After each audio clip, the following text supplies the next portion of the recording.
And I got a related question the other day from Dave for Shmups about how long did it take to download a game from a BBS back in the day. He's 41, but he never got on one when he was younger. And it used to take a really long time, depending on what kind of modem you had. And then if your sister picked up the phone, for example, it would blow up your session and you'd have to start all over again.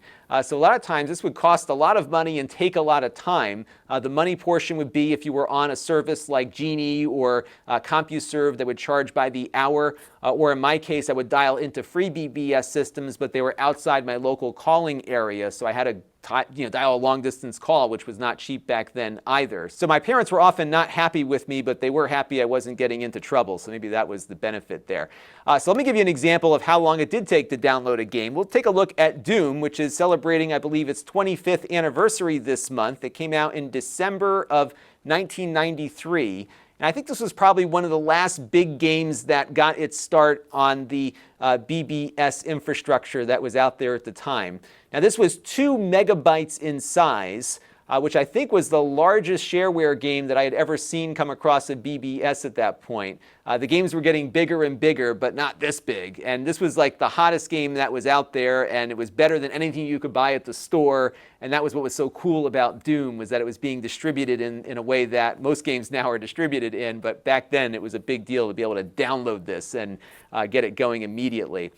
So on my 14.4 modem, which was a luxury item back in the day, it took 19 minutes and 25 seconds thereabouts to download a full, complete package of the Doom Shareware Edition. Now, a lot of people back at that point were still on their 2400 baud modem, and that was going to take an hour and 56 minutes, basically 2 hours. Now, when we say 14.4K, that is 14.4K bits per second, not megabits, 14.4 bits per second. So today with my 300 megabit per second downstream Comcast connection, that 2 megabyte file comes in almost instantaneously. Here it took about 20 minutes and again almost 2 hours on another device. Now I had one of these luxury items. This was my 14.4 modem from probably 1992 or so. I got it for half price because I ran a bulletin board system. And what Practical Peripherals, the manufacturer of this modem, did was that they offered it at half price to BBS system operators. And you had to, in exchange, advertise that you were using this modem on your bulletin board system when people first logged in. So the welcome message would say, powered by a Practical Peripherals, whatever. And that was the trade-off there. But I was more than happy to mow lawns for the summer to be able to buy this $250 modem to get up and running with it. And that was quite a thing for me to be able to download those games a lot quicker. And it was something that wasn't all that cheap, though, for everybody else who didn't have a BBS. Now, this is taken from the December edition of the PC Magazine back in 1993. So this is really the modem you'd be able to buy at the time that Doom was first made available. So the 14.4 modems dropped in price significantly by this point. In fact, you could get a really high-quality US Robotics internal Sportster modem for $185. That was a pretty good price back then.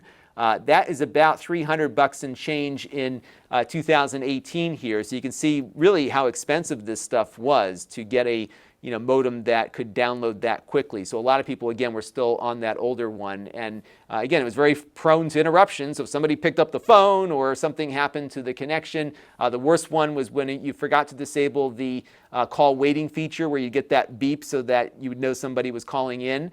You want to disable that, otherwise you get knocked off your session as well. So it was not a fun time to download big files back then. And that's why things like PC Gamer here became really popular. This was the first edition of the PC Gamer CD that they would bundle with their magazine.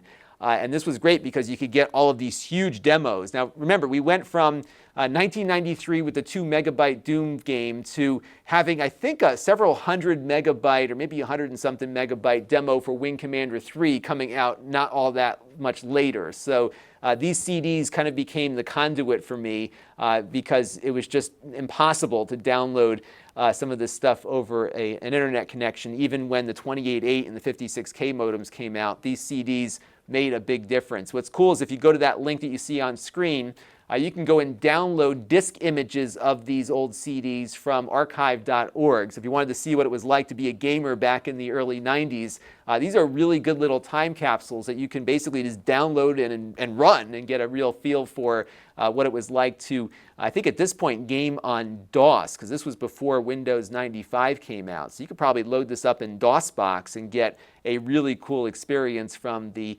past. Maybe we'll do that one day on a live stream. That might be kind of fun to do. This channel is brought to you by the Lon.TV supporters, including gold level supporters Chris Allegretta, the Four Guys with Quarters podcast,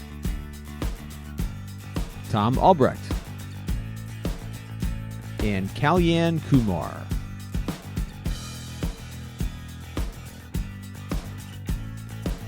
If you want to help the channel, you can by contributing as little as $1 a month.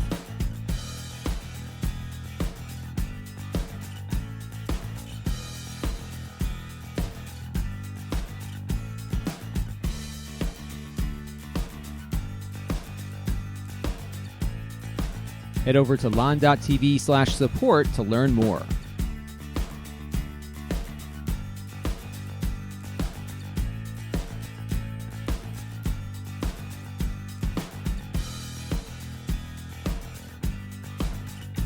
And don't forget to subscribe. Visit lon.tv/s.